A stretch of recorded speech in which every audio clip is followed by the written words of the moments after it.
안녕하세요. 정시현입니다.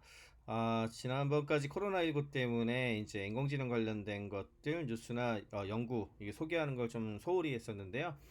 이번에 이제 아이클리어 2020 세계 3대 인공지능 학회 중에 하나죠. 이게 이제 버추얼로 무사히 잘 끝났습니다. 그래서 당분간은 아이클리어 2020의 하이라이트 서머리 시리즈를 한번 해볼까 하고요.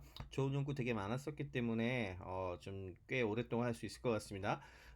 오늘 소개하려고 하는 거는 Deep Neural Ethology of Virtual Rodent고요. 뉴로 에톨로지는 신경으로 동물의 행동이라든지 이런 것들을 뭐 찾아가는 이런 종류를 얘기하는 거고, 그다음에 버추얼로 설치류를 만들었어요. 그래서 이 환경 속에서 이 뇌가 컴퓨터 사이언스적인 측면에서 봤을 때 어떻게 뇌와 비슷한 게 만들어지는가, 뭐 이거를 바라본 되게 재미있는 연구가 되겠습니다.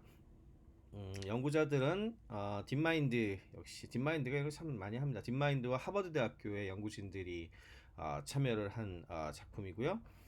사실 이런 접근, 이제 뇌과학하고 그 다음에 이 컴퓨터 사이언스 또는 이제 딥러닝 이런 거 연결고리는 그동안 되게 많이 있어 왔고요. 특히 이제 브레인 인스파이어드 컴퓨팅이라고 불러요. 뇌에서 우리 영감을 얻어서 만들어진 어떤 그런 작업들, 뭐 신경망도 사실 그런 거죠. 이제 실험하다 보니까 신경들 사이에 주고받는 어떤 그런 패턴 같은 것들을 컴퓨터로 시뮬레이션 하다 보니까 나온 거잖아요.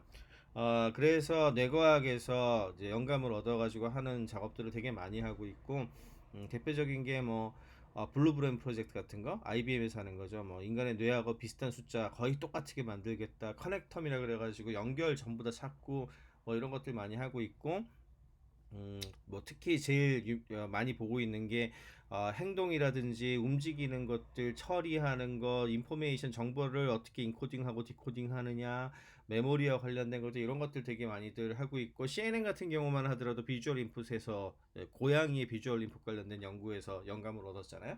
뭐 이런 식의 작업들을 많이 하는데, 그동안은 어쨌든 뇌를 연구한 거를 컴퓨터 사이언스에 집어넣어서 쓰겠다, 뭐 이런 게 많았었어요. 근데 이번 프로젝트가 되게 재밌었던 것은 사실은 우리가 뇌과학을 잘 몰라요. 왜냐하면은 그 서브젝트 자체가 실험하는 그 대상자 자체가 인간이나 생물체이기 때문에 마음대로 뭐 실험을 할 수도 있는 것도 아니고 측정하는 것도 마음대로 되는 것도 아니고 뭐 이렇잖아요. 그래서 굉장히 좀 한계가 많았는데 이번에는 반대로 했습니다. 그러니까 완전히 그 측정하는 방식을 뉴로사이언스에서 하는 방식을 쓰되 만들어지는 뇌라든지 환경을 전부 컴퓨터 내에서 구현을 해가지고 그 생물체의 뇌하고 비슷하게 만들어지는지를 보는 방식을 쓰는 거죠. 마치 우리가 분석할 수 있는 어떤 정답을 정확하게 안다면은 집어넣은 거를 바탕으로 해서 답을 얻을 수 있겠지만 정확하게 아는 게 없을 때에는 전부 모아서 이렇게 클러스터링, 언슈퍼바이저 러닝처럼 클러스터링을 해가지고 만들어진 것이 원래 지금 있는 거랑 비슷하게 만들어지면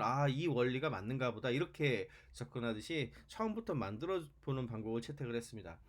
그래서 이렇게 처음에 이제 실험용 쥐를 바탕으로 해가지고 측정을 해서 골격도 만들고 근육도 붙이고 피부도 만들고 뭐 이렇게 만든 거고요. 그 다음에 작업은 일단 작업하면서 그 작업을 바탕으로 해서 어떻게 묶여지는지를 봐야 되니까 이렇게 뛰어넘는 거, 뭐 미로 돌아다니는 거, 언덕 막 넘어다니는 거, 그 다음에 볼을 두 번 터치하는 거. 그러면서 동작들이 어떻게 그 그룹핑이 되는지도 보고 뭐 이런 작업을 했다 이렇게 생각하시면 될 것 같아요. 그래서 뭐 작업도 이런 작업들입니다. 한번 잠깐 보면은 예를 들어서 이거는 이제 그 이스케이프 이게 언덕 같은 거 지형이 되게 나쁜 데서 도망가는 뭐 그런 건데, 보시면 이게 이제 카메라 눈에 달려 있는 카메라에서 들어오는 거고, 그다음에 이게 지금 위에 그뭐 45도쯤에서 본 건가요? 이건 위에서 본 거 뭐 이런 거고요. 요거는 투터치 두 번 터치하는 건데, 보시면 볼을 두 번 터치하면 없어져요. 두 번 터치하면 없어지고 두 번 터치하면 없어지고 이렇게 해가지고 돌아다니면서 일을 하는 작업입니다. 그 외에도 여러 개가 있는데 넘어가고요. 이런 연구가 가능해진 게 지금 현재 강화학습이 워낙 좋아져가지고 그런 거라 생각할 수가 있겠고, 두 개가 센서로 들어오는 건 두 개예요. 하나는 카메라로 들어오는 건데 이거는 비전이죠. 비전 관련된 것들은 뭐 우리 잘 알고 있는 뭐 CNN 레지듀얼 네트워크를 이용한 CNN 방식을 썼고, 여기에서 이제 피처를 뽑고요. 그 다음에 프로프리오셉션은 뭐냐 하면은 근육과 뼈에서 들어오는 정보입니다. 그래서 여기에 들어오는 정보를 또 이제 처리를 하는 이거는 이제 멀티레이어 퍼셉트로 썼더라고요. 이렇게 해가지고 피처를 뽑아요. 코어 모듈은 눈에서 들어오는 거하고 뼈와 이제 그 근육에서 들어오는 것들을 다 처리하면서 전반적인 움직임을 처리하는 부분이게 되겠고, 그다음에 펄리시 머듈은 프로프로셉션에서 바로 들어오는 거, 코어 모듈에서 처리한 것도 들어오고요. 여기에서 그런 것들을 바탕으로 해서 우리 그 몸에 있는 어떤 그 뼈와 그다음에 근육에서 들어오는 정보하고 코어 모듈이 처리해 주는 거를 받아가지고 여러 가지 작업을 하는 구조를 만들었고, 여기에 이제 LSTM을 넣었고 128개의 신경을 써서 이제 재기적으로 돌리는 방식을 썼더라고요. 시간과 함께. 예. 그래서 모아봤어요. 그렇게 해서 일단 측정을 해가지고 굉장히 많이 시뮬레이션을 한 다음에 모아봐서 패턴을 보시면은 이런 작업들 할 때마다 런, 점프, 런, 이게 시간 쪽이고, 할 때마다 들어오는 그 머리 쪽에서 들어오는 거, 뭐 팔 쪽에서 들어오는 거, 다리 쪽에서 들어오는 걸 다 기록을 할 수가 있겠죠. 그리고 이런 것들을 바탕으로 해서 티스니라고 해서 이렇게 군집하는 기술이 있는데, 표현해서 봤더니 다 이제 패턴이 다르게 모여지는 거죠. 뭐 점프하는 거, 런하는 거, 클라임하는 거, 이런 것들이 모여지고, 강화학습을 했으니까 목적은 저 태스크를 완료하는 거니까 그 태스크를 완료하는 거를 잘 할 거 아닙니까? 그래서 뭐 이 중에서 또 뽑아가지고 PCA라고 하는 걸 해서 프린시펄 컴포넌트 뽑아봤더니 그걸 그 중에 두 개씩만 모아서 해봤더니 각각의 프로젝트마다 이렇게 또 패턴이 나오고, 이런 걸 이제 시그너처라고 부릅니다. 그러다 보니까 이 그 만들어진 게 약간 생물체의 뇌하고 비슷하게 만들어졌다는 거예요. 지금 이건 이제 점프, 갤럽이라 그러죠. 막 런하는 뭐 그런 거고, 이건 점프할 때는 여기가 활성화되고, 이거는 립, 이 각각마다 이렇게 그룹핑이 되더라. 이게 사실은 진짜 뇌를 측정한 게 아니고 정보만을 모아가지고 그 축에다가 그려낸 건데, 마치 우리 인간의 뇌에 또는 그 동물의 뇌에 어떤 지역이 생기듯이 이런 게 만들어지다라는 거죠.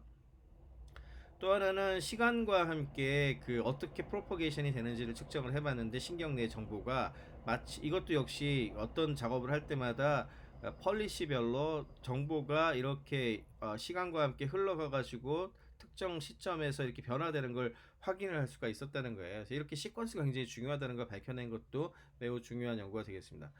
개인적으로 제일 흥미로웠던 건 이건데요.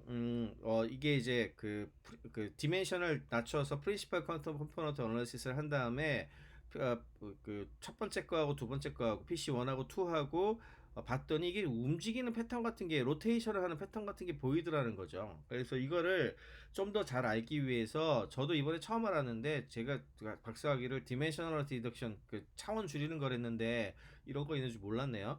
JPCA라는 게 있더라고요. 그래서 여러 개를 섞어가지고 볼 수 있는 거가 있는데, 그거를 해서 이제 그 중에 JPC1하고 JPC2를 봤더니 진짜 로테이션을 합니다. 이게 각각마다 로테이션 하는 그 방향, 리워드를 줄 때하고 런닝 할 때하고 이런 것들이 막 달라지더라고요. 한번 볼게요. 이거 영상으로 보는 게 더 드라마틱해서.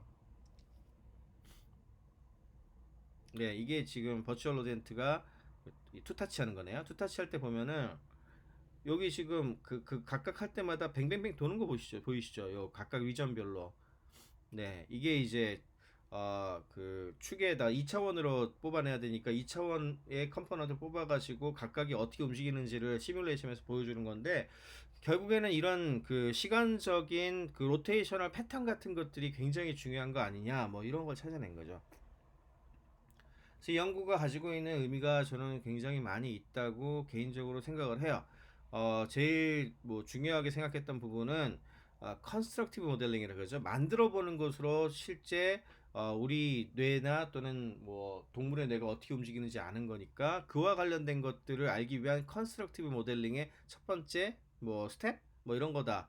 그래서 이걸 잘 알게 되면은 결국에는 우리의 행동이라든지 운동 같은 것들이 어떻게 움직이는지 신경학적 메커니즘을 통해서 이해를 할 수 있지 않을까. 측정한 기법은 신경학적 기법을 활용을 해서 프리퀀시 코딩하고 이랬거든요. 뭐 이제 이 측면에서 굉장히 큰 의미가 있는 것 같고, 그다음에 두 번째는 버추얼 로덴트, 이제 가상 설치류 환경을 만들었잖아요. 여기에서는 우리가 이제 실험실에서 할 수 없는 모든 걸 다 해볼 수가 있죠. 뭐 굉장히 다양한, 지금은 이제 눈으로 들어오는 거하고 근육과 뼈에서 들어오는 정보만을 한번 모아봤는데, 뭐 시간이 좀 지나면 당연하게도 더 많은 걸 할 수 있겠죠. 뭐 우리 이제 생쥐 같은 경우에는 수염이 있으니까 수염 같은 거라든지 또는 코로 뭐 냄새 맡는 거 이런 것도 막 넣을 수 있을 거고, 그 다음에 그 신경망의 신경 하나하나의 정보를 전부 캐치를 할 수가 있으니까 마치 뇌의 모든 신경에 전극을 달하는 거랑 똑같잖아요. 그래서 뉴럴 액티비티, 신경의 활성을 전부 볼 수가 있고, 행동도 다양하게 정의해가지고 다 시켜볼 수 있죠. 뭐 할 수 있고, 뭐 이런 것들을 할 수 있는 이론적인 밑바탕이 실험적 환경에 비해서 훨씬 더 뭐 많은 걸 해볼 수 있는 그런 거가 됐다는 거. 그 다음에 연결의 어떤 어떤 지식, 그리고 얼마나 변동성이 심한지 뭐 이런 것들도 전부 알 수 있기 때문에 여기에서 우리가 분석하고 있는 분석의 어떤 틀이라든지 어떤 가설 같은 것들이 정말로 유효한지 잘 맞는지도 알아보기가 되게 좋아서 여러 측면에서 의미가 있는 것 같습니다. 이제 아마도 여기서 얻어낸 걸 바탕으로 실제 쥐에서도 비슷하게 정작하는지를 또 이제 매칭을 해서 현실과 시뮬레이션을 매칭시키는 작업이 앞으로 되게 중요해질 것 같은데, 개인적으로는 굉장히 인상적으로 본 좋은 연구 논문이었습니다.